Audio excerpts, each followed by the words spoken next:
Ayan, si Joy nag-harvest na ng... naman ang aking limbangan. Wala pa ako At limbangan. least nakakapaganyan ko. Sipag mo rin magtanim na, no? Sabi nga ng husband ko, you always planting, but you don't even cook.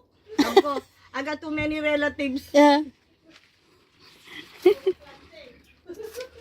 Teka, sana nakakuha ako ng ano. Ng ano?